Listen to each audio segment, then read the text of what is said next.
You know, lately, Melina, I've just been distant. I just don't really want to do much. I just don't feel excited.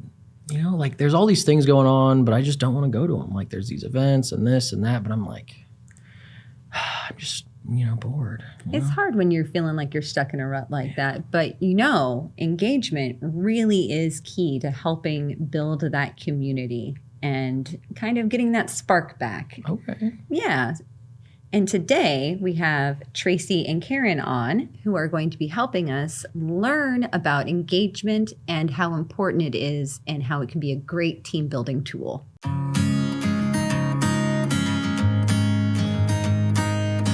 Welcome back to the Principal Choice Podcast. Today we are joined with Tracy Niemeyer and Karen Watts as we discuss engagement and how it is important when building connection and community with your team. Welcome, Tracy. Welcome, Karen. Thank you so much for joining us on the Principal Choice Podcast. We really appreciate you being here. So today we're talking about engagement, what that looks like, and the importance behind that, and how that can really help strengthen a team and a company, and just how that affects, I should say, our personal or professional lives. So can you tell me, what does engagement mean to you? So that's a big question. Engagement, when you have employees that are engaged, it really shows that they are following the same goals, same mission, values as the company. So when you have a group of people who really have one common goal, they're engaged, right? If you are looking at a huge group of people, you're obviously not going to have people be engaged the same way. So when you're talking about employee engagement, you're really bringing people from where they are and helping them find their way to support that mission, and make sure that they all feel valued and supported by leadership and by their coworkers. It comes from a lot of different places. So I'll leave it at that. That's fair. So can you kind of run through some of those places that it comes from? I know, like you said, it can come from a lot, but if you could hit the top, like maybe 3, 4, or 5. Sure. Do you want to? Absolutely. Well, first of all, thanks for having us. Yes, Appreciate being here and talking about engagement. Engagement, like she said, is a lot of different things. And part of that is the sense of belonging to your team. And that comes from their management team, right? It trickles up to get that. And they need to be a part of what's happening with their teams. So I'm blessed to work with the managers to help them out to see how to engage their teams and themselves. So part of it is starting with management and making sure that they know and have the tools from us to be able to engage their teams. For sure. And then outside of, the daily work, we sometimes want to throw events, things like that. What are some things that you take into consideration for what type of events you're choosing to throw? Types of year, all of that kind of stuff. What are some different things that you take into consideration? Sure. Well, especially with our company, we have a large population, people from many different backgrounds, all over the country. We're looking at people of different ages and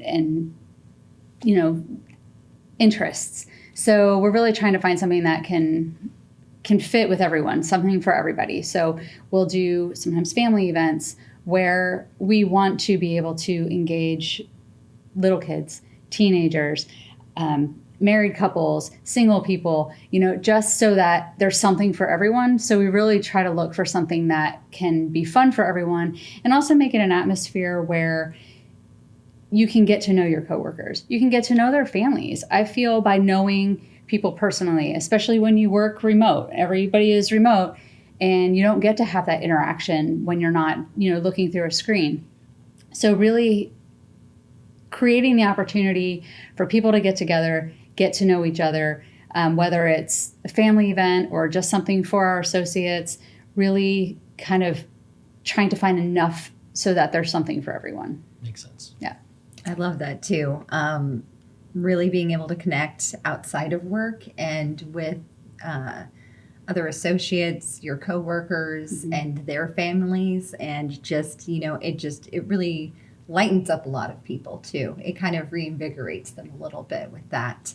And I love the events that are able to do that, to really shine and uplift them as well. So with the engagement internally, how does that differ from the events that we do kind of with the family and friends? How does that look a little different when we're just doing that internally with just associates? One of the things I want to point out from what Karen was talking about as well is we currently have 5 different generations in the workforce right now. So that is a challenge, right? Because of how they want to interact and the different ways that looks like, and how do you do that for everyone, not just the kids and the teenagers. So at work, how do you do that when maybe this one doesn't want to get on email and this one wants to be on every technology platform they can get on? So finding that way, and through our different teams like training and wellness, along with engagement, all of those are engagement pieces. And they're online so that everyone can participate in them, not just at our larger hubs. Got it. Yeah, I think another thing that we're very fortunate to have a great leadership team who will say, if there's something that you see that there's a need, let's figure out how we can fulfill that need. And, I'll use our wellness program as an example. We have a lot of people that are working all day. Sometimes it's hard to get away for different things, and they really need to be able to take care of themselves. So by offering a wellness program where they can go have someone to talk to for mental wellness, for just getting some ideas about how to do some things to stay fit, nutrition, things like that. Having a program like that is so important to show we care about you. We want you to be healthy. We want you to be okay. And we have a professional book club. Our training department runs a professional book club because sometimes just being able to talk to other people with similar interests, really finding where is that need? What are people wanting? What do they want to do? It's not all about, a pizza party. You did a great job. Let's have a pizza party. But recognition is huge too.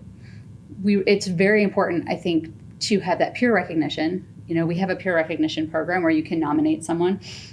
We do quarterly awards, and then we have a big annual award ceremony at the end of the year for our annual award winners.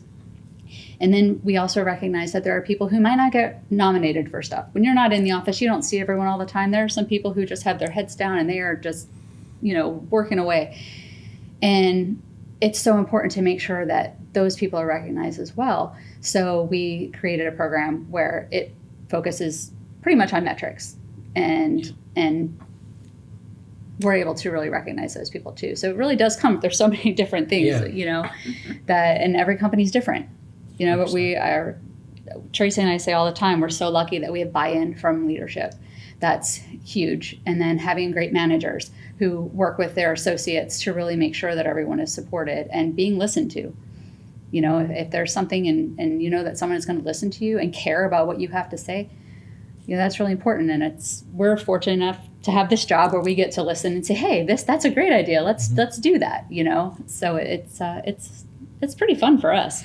Yeah. Best job ever. Love it. And you definitely, both of you touched on the having to be diverse with it, because not everyone wants to engage in the same way. Yes, you could throw a pizza party event and half the company shows up, the other half is like, why are we even doing this? What is going on here? And one thing that I thought was really important that you keyed into was having that other category of recognition that was kind of for like those, I don't want to say quiet, but like those workhorse people. Because, any type of award can kind of turn into a popularity contest sometimes. We all are seeing those types of things where someone gets nominated every single time and they always get it. Thankfully, I've never felt that's the case with Principal Choice, but a lot of people see that with other companies. So it's good that we are also still taking the time. And I think a lot of other companies should also take that time and energy to focus on those that aren't in that popularity area. It's just, you do an amazing job every day. We thank you. We appreciate you. What are some other things? So you mentioned the professional book club. Where do a lot of these things come from? Is it from feedback? Is it just these great ideas that you guys are throwing back and forth? Where do a lot of these newer ideas come from for how you're engaging folks? Go ahead. I was just going to say feedback is one of that. With our mentorship program, which is our associates that volunteer to help guide our new associates, we also use them in other avenues like small focus group to talk about engagement. What are you seeing? What would you like to see? And also explaining to them what engagement is, right? A sense of belonging in your work environment. So having that avenue of feedback is the one that I love because I get to have that direct connection with them through that program, through a lot of the programs that I get to work with. We've done, there's in any company, right, there's probably going to be some sort of satisfaction survey. And back in 2020, for example, we sent out a survey and our COO said, hey, Karen, can you read through these responses and tell me what you think, if you're seeing anything, any trends that you're recognizing. And I read through everything, and it really looked like we needed a mentor program for new people, especially because that was right when 2020, everyone was working from home. People were kind of coming in and maybe needed a little bit more support in just understanding what the company has to offer. You have all of these things. Where do I find these things? How does this work? So I said, it looks like we might need a mentor program for the newer associates. And the best part is, she said, that's great. Let's do it. It wasn't, oh, well, I don't know, let's see. It's we see what we need, and you're allowed to go ahead, let's run with this, let's do this. So we do get a lot from feedback and just hearing stuff from our associates. They have great ideas. The people who are in there doing the work and say, hey, we had someone talk about doing a diversity council. Wow, that's a great idea. And maybe we all get on this meeting together instead of having a bunch of different groups, because we can learn from each other. And one last thing, and I won't keep going on about this, but we did have one of our diversity council groups, we were talking about people with special needs. And it turned out from that conversation, we recognized we had a lot of people who are caregivers. A lot of our associates are caring for elderly parents, family members with special needs. And from that, we were like, wow, we could really use a support group. Mm-hmm. And there was born this support group. And now we have some people who can kind of get together and really just be there for each other. And it goes through our wellness department. So we have someone who's also trained in making sure that they can be there and help and guide those conversations. So it just all kind of comes from little things. Snowballs. Yeah, it snowballs. So it's fun. I love that too. Just seeing the need and seeing what you can do to not only help them out, but really build that connection. Because I think a lot of people forget that connection is engagement. And that can only grow and strengthen with time, because then you also build in with trust and then compassion and empathy. And it just starts building a more unified group in a very healthy way. And I think it's beautiful that you were able to find these little niches that, maybe a lot of people didn't realize, and being able to pinpoint that and be able to say, hey, this might be a solution. It was a great solution for this. How can we do something different? I think that takes a lot of guts and a lot of ingenuity as well. So I really, I can go on and on, of course. I love it. What can I say? So with all the great things that you've been able to do, I know that also kind of comes on the flip side of major challenges, which, it's not only trying to make sure you're able to appease everybody or try and help out and make it able where the majority can come together. What are some of your other challenges that you face with engagement? Okay. I keep talking. Go ahead. One of the challenges for us that we found out is continuing education, right? For us to try to learn what else can we do. And I'm going to throw a kudos at Karen here because she created this area, right? You were number 4 or 5 in the company, and developed engagement. And to go to webinars now or to read these books, and it has less than what we're already doing, or it has what we're already doing. Like, she could teach these webinars on the things that we have, and that companies are missing out on these opportunities to bring your team together. Remote is a struggle. It continues to be. And that's where you were saying the different avenues. People forget of all these different avenues we have to engage you. It's not just the pizza party. So getting that reminder out there as well. But the education to learn more, what else can we do? It's hard to find. Yeah, and you know, when you see there's a need, sometimes Tracy and I want to fix every person. We want to help every single person, and you know, we'll be on going, okay, how can we do this? You know, and it's tough, it's hard, because when you do have a lot of people, you do want to focus on some of those more niche things and really try to, where can we make a difference? You know, and you don't want to overwhelm people with too many things, right? If you have so much going on, then is everything is important, then nothing is important, right? So we're really trying to make sure that we can kind of do enough and not be overwhelming, but really hit all those populations and see what we can do. Yeah. You know, and and I think a lot of it comes from leadership. And you know, my husband and I tell this story all the time. We went to this bagel store, and this was over 20 years ago, and I still remember this guy, because this guy who worked at this bagel shop was the best at customer service ever. And we still talk about him. It was like 25 years ago. And every time we would go in there, he was so happy to be there. He loved his job. And you know that guy's, you know, his manager and the CEO of that company, you're not going to have people who work there if they don't have it coming from their leadership, right? Tracy and I love our job because we're given the opportunity to do what we do. And we want to make sure that everyone feels that way, you know. And then when you take care of your employees, your associates, they'll take care of your client. So our focus is going to be on them.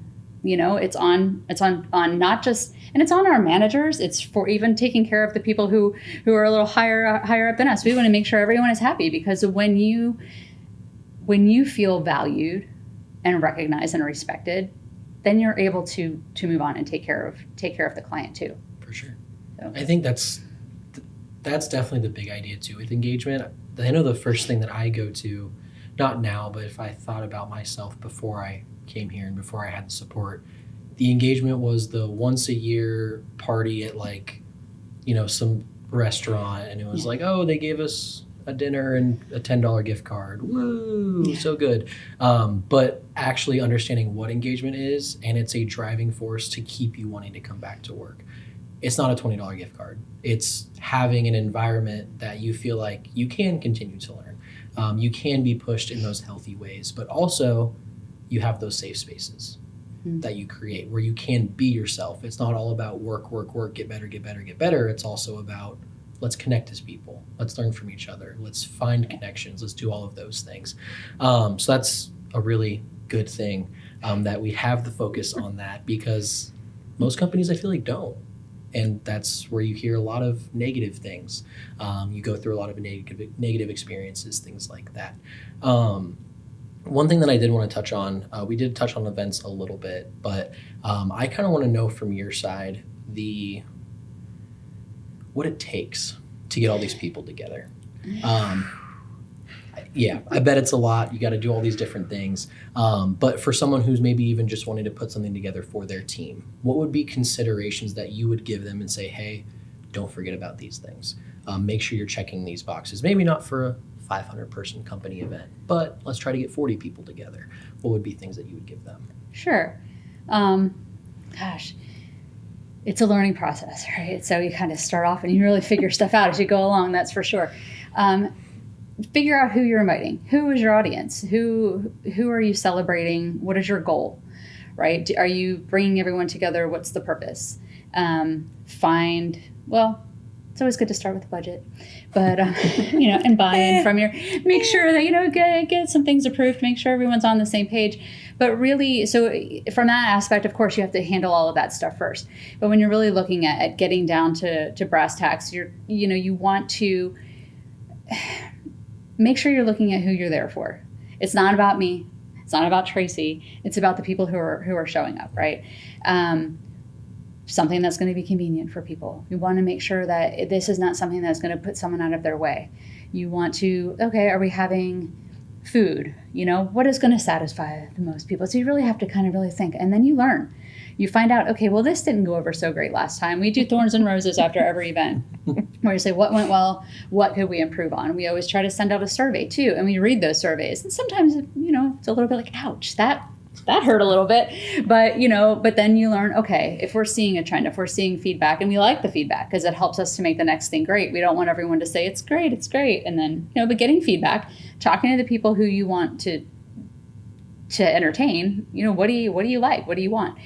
But then you're getting down to, it's a lot of spreadsheets and organization. You have to be very, very organized, very good communication with venues and with, any kind of vendor that you're using. We use a photographer. If you're doing a caterer, if you're using whatever space you're using, it comes down to a lot, but, you get better at it as you go. And it's really fun for me. I mean, I love it. I get a little bit stressed at the end, but leading up to it, Tracy might say that don't talk to Karen. My husband might say the same thing, but it's really fun, and I love getting to those events and seeing people having a good time. That's for me. If everyone's just having a good time, especially when you do the ones with the kids, and they're running around yelling and screaming and the smiles, and it's awesome. It's just so fun. I don't know if I answered your question, but. There's a lot of detail. There's a lot of detail that goes into it. At least for me, like the biggest thing, make sure you're organized, because it's one thing to say, let's get people together. And then you get to the event and you're like, dang, they didn't think about anything. Like, where's the food? This place apparently didn't know we were coming either. So a lot of steps. We started realizing that when people show up and we're telling them all the things when they show up, well, we should probably just print this out and, send in an email and then hand it out when they get there too. So everyone knows what to expect. If people don't know what to expect, well, are we having food? You have to, so it's really, communication is huge. For sure. Giving heads up that we're having an event, RSVP, having all of those things that, there's a lot of steps, but it starts to become. You made it sound very easy, and you left out a lot of steps and a lot of the pieces that you do. Tracy's about to step this straight. Well, I was going to go into the part, Eric, where you asked about like teams and managers there. That's literally what I'm here for. Managers can come to me so that we can talk about it. We can have those conversations. What's your goal? Okay, let's figure out how we get that goal. Is it to get your team talking on their chat? Is it to get your team together? Okay, do you want to feed your team? And I will do the steps with you. And I will, obviously on a much smaller scale than what she does, I will do what Karen does for the managers. You don't have to create the fun games. I've got dad jokes. You need dad jokes? I got dad jokes. Yeah, it drives Karen nuts. However, that's what I am there for.